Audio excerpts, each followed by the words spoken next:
Sude. Dedeye yemek vermeye. Hadi ver bakalım. Önce ne yapıyorsun? Önce sütü vereceğim. Bakalım.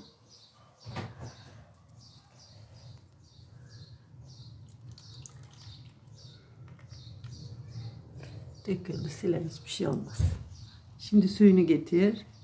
Suyu.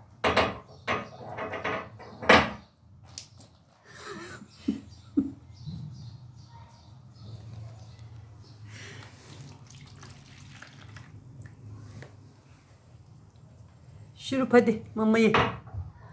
Afiyet olsun.